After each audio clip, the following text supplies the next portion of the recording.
4 बजे से 7 बजे तक शिव के भ्रमण का समय बताया है शाम को। तो 7 बजे से लेकर फिर रात्रि 9 बजे तक लक्ष्मी और दरिद्रता फिर भ्रमण पर जाती है। इनका एक समय निश्चित है महाराज। भ्रमण कर कर आ जाना। अब इस बीच में जब लक्ष्मी और दरिद्रता दोनों निकल कर जा रही हैं तो दोनों एक भाव रख कर जाती हैं कि आज हमको कहां प्रवेश करना है।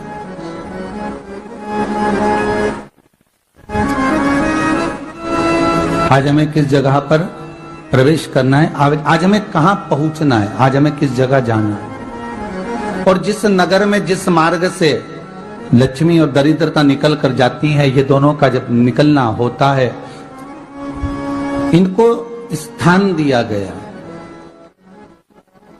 जहां पर स्वच्छता हो, घर के दरवाजे पर रंगोली डली हुई हो, द्वार पर जल छीटा गया हो। महाराज उस द्वार पर लक्ष्मी प्रवेश करती है तो दरिद्रता भी जाने लगती है अंदर। जब दरिद्रता अंदर जाने लगती है तो लक्ष्मी उसको रोक देती है। पहले मैं देखकर आती हूं कि तेरे लिए स्थान है कि नहीं, तू यहां रुक।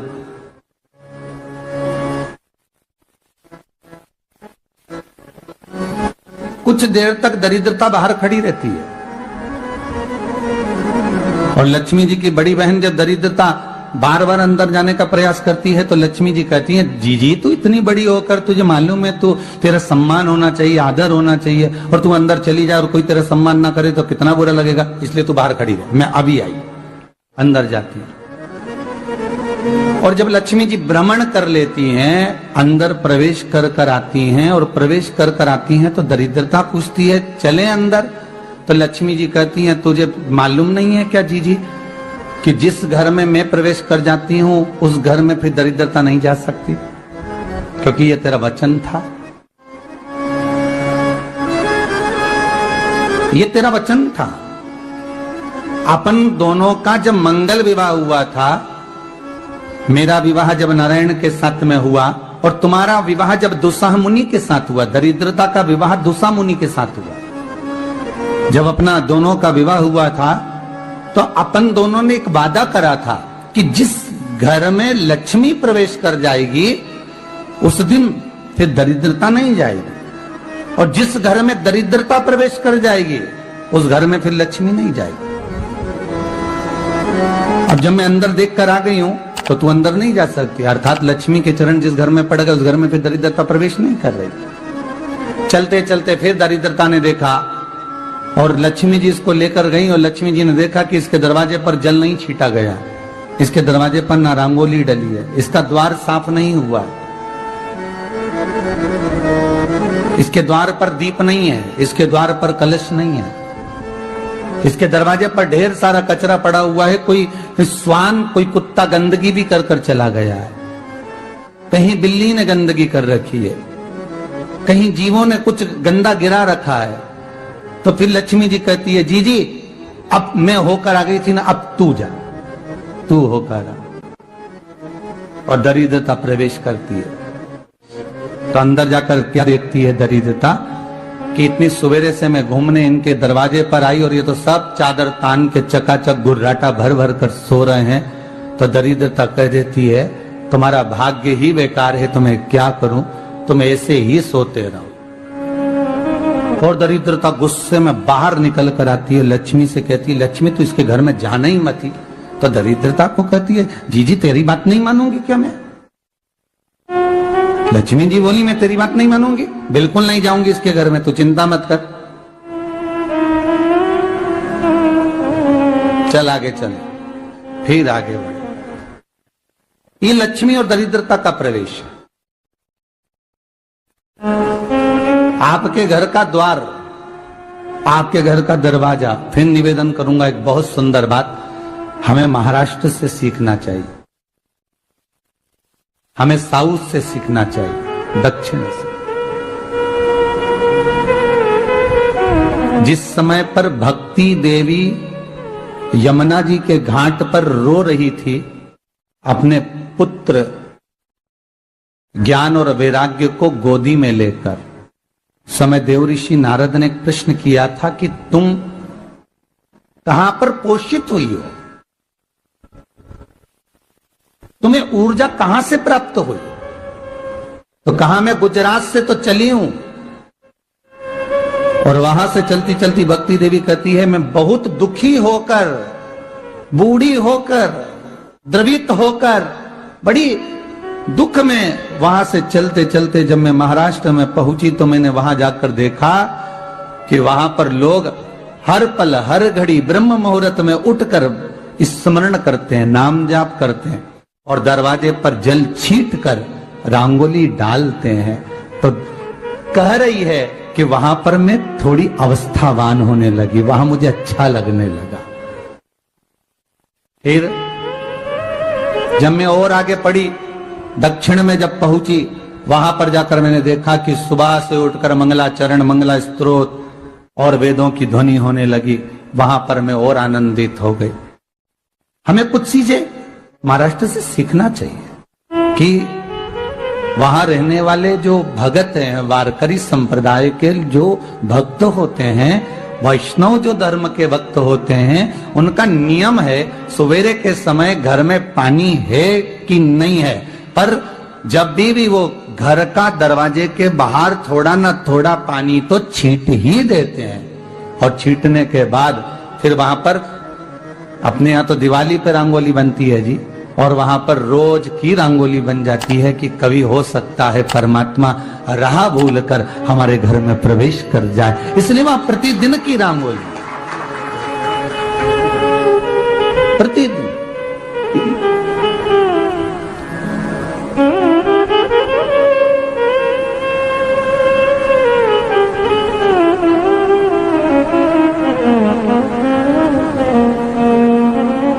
हमें सीखना चाहिए थोड़ा सा।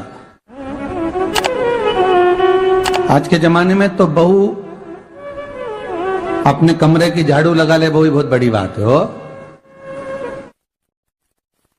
खड़ी खड़ी बहू ये देखती रहेगी कि नौकरानी सही से झाड़ू लगा रही, वहां से लगा के लाओ, इधर से हेड के ले जाओ, वहां से कचरा सोरो, वहां से पोछा लगाओ।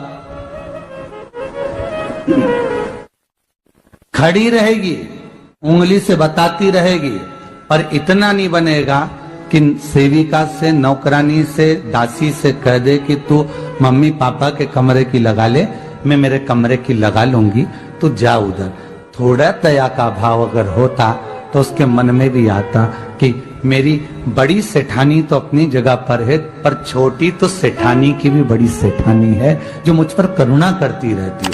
पर बड़ी तो कहे कि बेटा रहने दे, तू उधर ले जा, जब भाभी के कमरे में देख ले जा। उसके बच्चों का बड़ा फैलारा रहता ना, तू उधर देख ले जा, तो जरा उधर, मां उधर भेज रही है।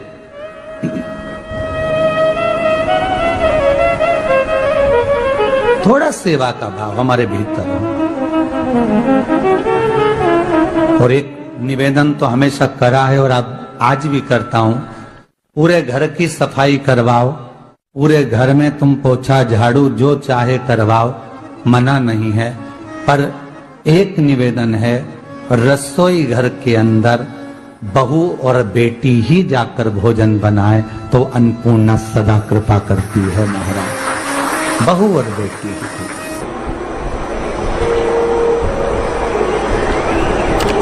फिर एक कहीं ऐसी जगह मिल जाती है जहां ठोका और वो खीर चली, कपड़े तंग, बार बार प्रयास करा, हिम्मत नहीं आ रही। आपने कहा कि कपड़े तो टांगना है, कील तो ठोकना पड़े। जैसे कील को बार बार ठोका गया, कपड़ा टांगने के लिए एक जगह नहीं लगी, दूसरी जगह नहीं लगी, तीसरी जगह नहीं लगी, चौथी जगह पर प्रयास करते रहे। उसी तरह भगवान शंकर की लोग कहते हैं कथा एक बार सुन ली, 2 बार सुन ली, 3 बार सुन ली, हम कहते हैं बार बार इस मन रूपी कील को परमात्मा के चरणों में ले जाकर ठोकते रहो। इस मन को भगवान के चरणों में ले जाकर छोड़ते रहो। कथा में इस मन को बार बार ले जाकर ठोकते रहो, एक ना एक दिन ये परमात्मा तक पहुंच ही जाएगी, ये निश्चित। थोड़ा प्रयास आपको करना पड़ेगा, थोड़ी मेहनत आपको करना पड़ेगी, प्रेशर बढ़ाओ, थोड़ा मेहनत थोड़ा प्रयास आपको करना। और मैंने तेरे ही भरोसे बाबा, तेरे ही भरोसे हवा बिच उड़ती जावांगी बाबा, डोर हथ तो छड़ीला कटी जावांगी भोले मैं तेरी कदम। अब मन को लगाते रहो,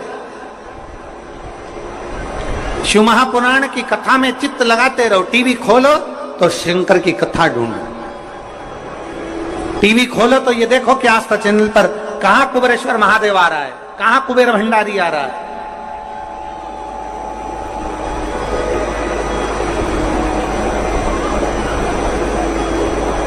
मन को इधर उधर ना मोड़ो। जैसे एक व्यक्ति ने अपनी गाड़ी से 25 लोगों को उड़ा दिया। अब एक व्यक्ति ने 25 लोगों को उड़ा दिया तो उसको ले जाके पुलिस वालों ने जज के सामने खड़ा करा। जज ने पूछा, तुम्हारे ऊपर इल्जाम लगा है तुमने 25 लोगों को उड़ाया। जी हुजूर। सफाई में कुछ कहना चाहते हो, सफाई देना चाहते हो? उसने कहा, हुजूर मैं गाड़ी चला रहा था, मेरा ब्रेक फेल हो गया था, तो एक तरफ 2 लोग जा रहे थे, एक तरफ पूरी बारात जा रही थी।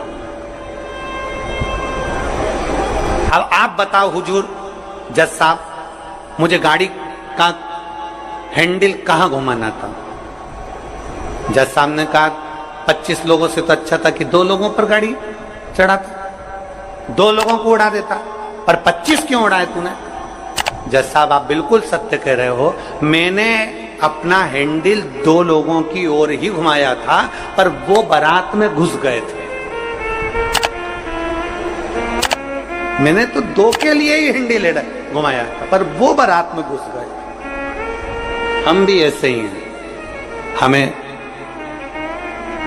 शिव जी को 1 लोटा जल चढ़ाना है, हमें शंकर जी का भजन करना है, हमें भगवान को भजना है, हमें कथा सुनना है। हम जाते बड़े मन से कि हमें कथा सुनना है, कथा सुनना है, कथा सुनना है, कथा सुनना है, और मालूम पड़े कथा में जाकर बैठे, कोई इधर बात कर रहा था, कोई उधर बात कर रहा था, कोई पीछे आवाज लगा रहा था, कोई कुछ नहीं, तो तुरंत जितने बैठे रहेंगे ना, तुम सबका ध्यान एकदम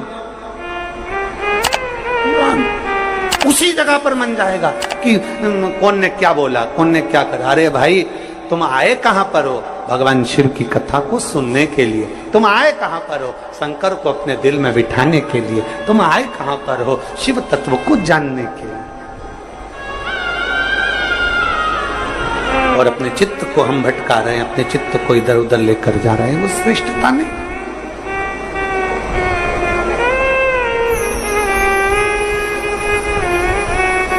जिस समय पर ब्रह्मा जी ने सृष्टि की रचना करी,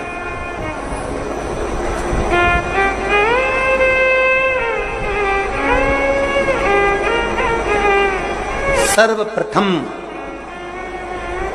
ब्रह्मदेव सृष्टि की रचना करना प्रारंभ करते हैं और देखते हैं कि ये संपूर्ण ब्रह्मांड को मुझे अच्छा बनाना है, प्रबल बनाना है, श्रेष्ठ बनाना है, इसकी रचना करना है, इसका विस्तार करना है।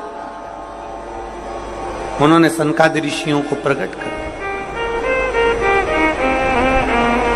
सनत कुमारों को जब प्रकट किया, सनत कुमारों को प्रकट करते से ही सनत कुमार तो भगवान शंकर की, भगवान नारायण की भक्ति में ऐसे डूब गए कि उन्होंने सृष्टि का क्रम आगे बढ़ाया ही नहीं। उन्होंने सृष्टि को आगे बढ़ाया ही नहीं।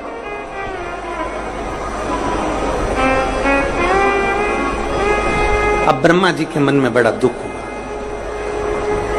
ब्रह्मदेव के हृदय में बड़ा दुख हुआ ब्रह्मा जी को। ब्रह्मा जी भगवान नारायण के पास में गए और नारायण के पास में जाकर उन्होंने हाथ जोड़कर निवेदन करा। ब्रह्मा जी बोले हैं, नारायण, मैंने सृष्टि का खंड आगे बढ़ाने के लिए सनकादि ऋषियों को प्रकट किया, मैंने सृष्टि को आगे बढ़ाने के लिए सनकादि ऋषियों को मार्गदर्शन किया, पर ये सनकादि ऋषि तो भगवान की भक्ति में डूब गए, आपके भजन में डूब गए, ये तो कोई सृष्टि को आगे बढ़ाते नहीं है। करूं तो करूं क्या, सृष्टि कैसे बढ़ाई जाए, अब ये मुझे आप बताओ।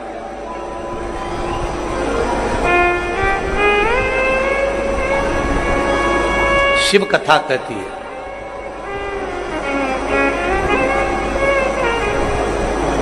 जब आपको लगने लगे कि मैंने बहुत प्रयास कर लिया और अब मेरा यह कार्य नहीं हो रहा, तब उस जगह पर शिव महापुराण की कथा कहती है कि एक बार शंकर पर विश्वास कर देखो, शंकर पर भरोसा कर देखो। एक पत्र है,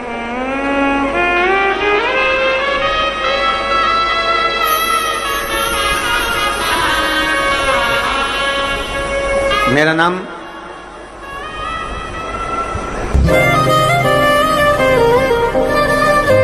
जात्री साहू है, ग्राम बोराई, जिला दुर्ग की निवासी। 7 साल की बेटी है जिसका नाम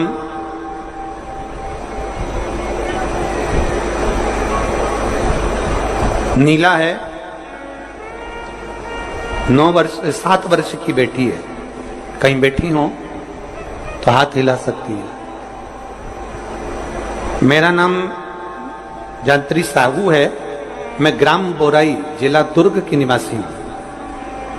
मेरी 7 साल की बेटी है, कहीं बैठी है, बच्ची आई है साथ में, ले आओ उसको, धीरे धीरे ले आओ, ले आओ उसको, धीरे धीरे लेकर आओ। 7 साल की बेटी है, 9 फरवरी को स्कूल से आई और अचानक वो बात कर रही थी तो तुतलाने लगी। तुतलाते तुतलाते उसकी आवाज चली गई, गिर गई, कमर, पैर, हाथ कुछ काम नहीं कर रहा था। बाद में उसने आंखों को भी बंद कर लिया, सुनने की शक्ति भी चली गई। गुरुदेव, हम तुरंत उसको लेकर डॉक्टर के पास भागे। जब डॉक्टर के पास गए तो डॉक्टर ने जब जांचें करना प्रारंभ करा और जांच करते करते करते करते मालूम पड़ा कि इसको एक बीमारी हो गई है जो 2 लाख बच्चों में एक बच्चे में होती है, जिसका नाम GBS है। जिस बीमारी के अंतर्गत शरीर के, गला पकड़ रहा है भाई, जिस बीमारी के अंतर्गत शरीर के एक एक अंग बंद होते चले जाते हैं, उसकी नसें चोक होती चली जाती हैं। GBS बीमारी के अंतर्गत नसें चोक होती चली जाती है, बोलना, देखना, सुनना, शरीर का काम करना सब बंद हो जाता है। डॉक्टर ने कहा यह बीमारी बड़ी खतरनाक है, यह बीमारी ऐसे ठीक नहीं हो सकती, इसको नागपुर ले जाओ। हम अपनी बच्ची को नागपुर लेकर गए। नागपुर में उसका इलाज चालू हुआ। इलाज करवाते करवाते करवाते करवाते 10 दिन हो गए, 15 दिन हो गए, पर बच्ची को होश नहीं आया, वेंटिलेटर पर पड़ी रही। ना बोल पाती, ना चल पाती, ना देख पाती, ना सुन पाती। तब किसी ने कहा कि सीहोर वाला महाराज कथा कहता है, उस कथा को एक बार इस बच्ची के कानों में सुनाना प्रारंभ करो। डॉक्टर तो अनुमति नहीं दे रहे थे, पर हमने डॉक्टरों से बोलकर बच्ची के कानों में हेडफोन लगा के कथा कहना प्रारंभ किया। शिव मंदिर जाकर बेलपत्र लाते, उसके पलंग पर रख देते, थोड़ा सा जल लाकर उसके होठों पर लगा देते। 21 दिन निकल गए पर बेटी होश में नहीं आई। 21 दिन तक होश में नहीं आई। धीरे धीरे धीरे धीरे धीरे धीरे डॉक्टर ने कह दिया इसका शरीर ठीक नहीं है, ये GBS बीमारी एक ऐसी बीमारी है जो कभी ठीक नहीं होती है, आप इसको घर ले जा सकते हो, ये ऐसी कैसी ही रहेगी, ना चलेगी, ना बोलेगी, ना देखेगी, ये ऐसी रहेगी। हमने कहा डॉक्टर साहब थोड़ा सा तो इलाज करो। कहा इसका इलाज पूरे भारत में क्या विदेश में भी नहीं है। तब हमने वो बेटी 21 दिन तक ये किया, फिर सीहोर से रुद्राक्ष मंगवाया, उसका जल दिया, फिर पशुपति व्रत किया। ऐसे करते करते 45 दिन निकल गए और 45वें दिन जब हम बेटी को जल देना प्रारंभ करें तब डॉक्टर ने कहा अब इसके शरीर में हलचल हुई है और ये इसको वेंटिलेटर से उतारकर आईसीयू में रखा गया। एक 45 दिन निकल गए। 45 दिन से फिर धीरे धीरे धीरे धीरे करते करते इलाज तो चलता रहा, पर डॉक्टर बोल रहे थे इसका कोई हल नहीं है, इस बेटी को घर ले जाओ। इसका शरीर काम नहीं कर रहा था, पलंग पर पड़ा हुआ था। फिर हमने भी हिम्मत करी और उसको 2-3 महीना वहां रखा। जब कोई निर्णय नहीं निकला तब हम उसको घर लेकर आ गए। घर पर शिव जी का चढ़ा जल देते, शरीर पर जल लगा देते, बेलपत्री खिला देते, पीस पीस कर उसके मुंह में लगा देते। आज बाबा को धन्यवाद देती हूँ, इतनी बड़ी बीमारी से मेरी बेटी चलना भी प्रारंभ हुई, देखना भी प्रारंभ हुई, सुनना भी प्रारंभ हुई और आज मेरी बेटी का शरीर काम करना प्रारंभ कर दिया। मैं बाबा को यहाँ धन्यवाद देने के लिए आया। एक शिव तत्व गला पकड़ रहा है, खींच के बोलना पड़ रहा है। शिव के प्रति एक अविरल भक्ति, शंकर के प्रति एक विश्वास, एक भरोसा जागृत।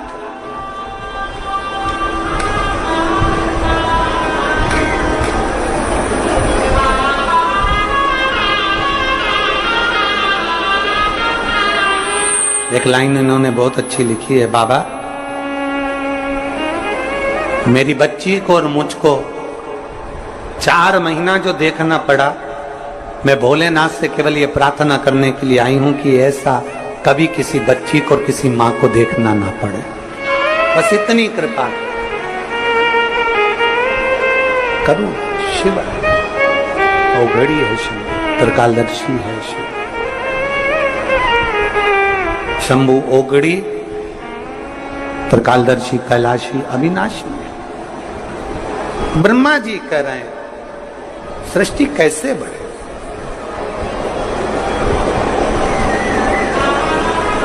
सृष्टि की रचना कैसे हो।